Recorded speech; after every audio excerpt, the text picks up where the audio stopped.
สบายดีพ่อแม่พี่น้องมื้อนี้เฮาสิมาเฮ็ดผัดหมี่สู่ไอ้น้องทีมงานเฮากินเนาะมาขั้นตอนแรกเฮากับขั้นตอนถอกน้ำใส่หม้อเนาะคือสิฮู้กันดีแล้วว่าการถอกน้ำใส่หม้อมันเป็นจังไดเนาะปังโอเคเฮาใส่บ่เบิดก็ได้เนาะใส่ส่ำนี้ก็พอโอเควันนี้เฮาก็ไปเกียมหมี่มาใส่เห็นที่คลิปมันไวๆนี่เนาะเขาเปิดโปรเล็งคลิปโมเมนต์ข่อยเล็งความไวคลิปเนาะโอเคแล้วก็เกียร์มีกันไปแล้วเนาะตอนจังหวะนี้โอเค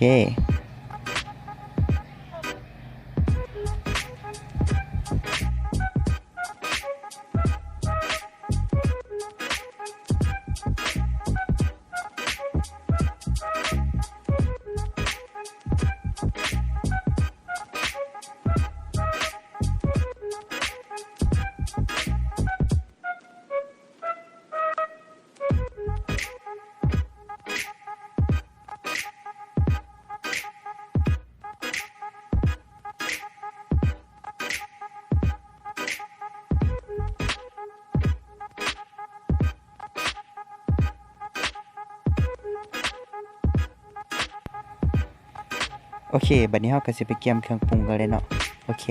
ไปกันเลย let's go yeah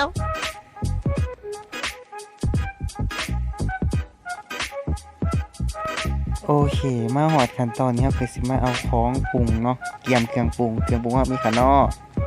โอเคแล้วก็มีมะเขือโอเคแล้วก็มีผักเทียมที่เอาไปเอามาเมื่อกี้นี่แล้วก็มีเกลือแป้งนัว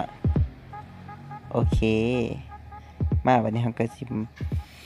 มาเอามีใส่หม้อกันเลยโอเคหันกล่องมาใส่หม้อก่อนหม้อเราต้องใส่ต้นน้ำฟดกันเลยเนาะสาวแดกมาเขาก็เอามีไปเลยสิห่อห่อเอาแม่นห่อโอเค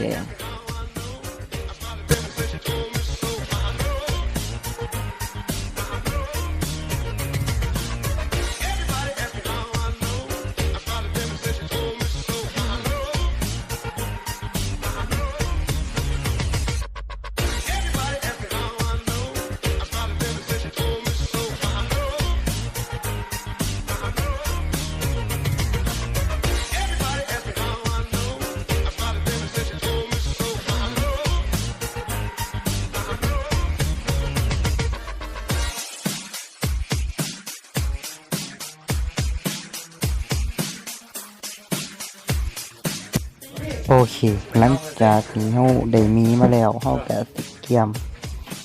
ไปพัดกันเลยเสียบปลั๊กโอเคเกียมน้ำมันใส่โอเคโอ้โหเกียมน้ำมันใส่แล้วก็โรยตามภาษาชาวบ้านเราแล้วเราก็เอาเครื่องปรุงใส่ก่อนจักมาสูตรได้บ่ฮู้นะจังหวะนี้บ่ฮู้คือกันจังได๋มาสูตรได้โอเคเฮาก็สิมาเอาเครื่องปรุงใส่กันเลยไปโอเคเบาหลายอ่ะเอาเครื่องปรุงใส่ได้เฮา ขั้นตอนแรกก็ใส่มะเขือก่อนบ่ขั้นตอนแรกเฮาก็ใส่อันนั้นใส่ผักเทียมก่อนครับตอนแรกหาน้ำมันมาหน่อยก่อนแป๊บนึงโอเค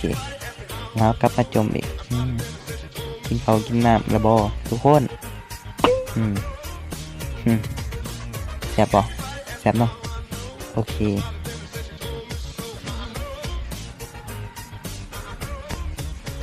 มาวันนี้ก็จะมาขั้นตอนพัดแล้วเนาะเราก็จะมาใส่เครื่องกันเลยขั้นตอนแรกเขาก็ใส่ผักเทียมก่อนโอเคผักเทียมลงไปคนก่อนโอเคขั้นตอนที่2บาทนี่ขั้นตอนที่2เราใส่เครื่องปรุงก่อนนั่นก็คือข้างนอกกับบักเพชรเท่านี่ตอนนี้แหละเครื่องปรุงเห็ดแบบผู้ปัญญาขี้ขานเนาะโอเค แล้วก็มาใส่กันนอกแบบนี้โอ โอเค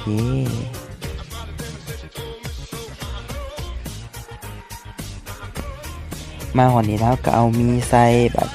โอเคใส่ลงไปเลย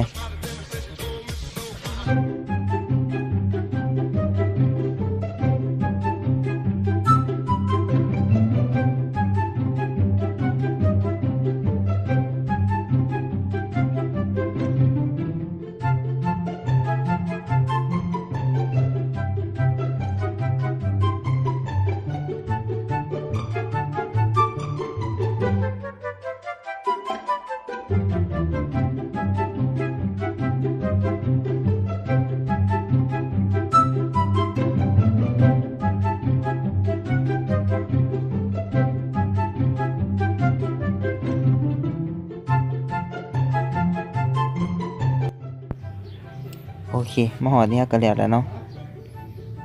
มาซิมกันเลยเอากระยิส่วนหมูเฮาเนาะมาซิมผู้หนึ่งเนาะนั่นก็คือจานแก่นของเฮาเองเนาะโอเคจานแก่นรสชาติเป็นจังได๋ขอยก็ว่ามันเสียบอยู่เด้แล้วขอยสิลองซิมเบิ่งเนาะเพิ่นว่าเฮ็ดน้ำซุปน้ำดิเพิ่นจะแซ่บดิมึงซิมมึง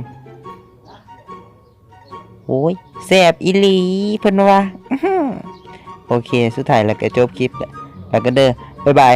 จุ๊บจุ๊บ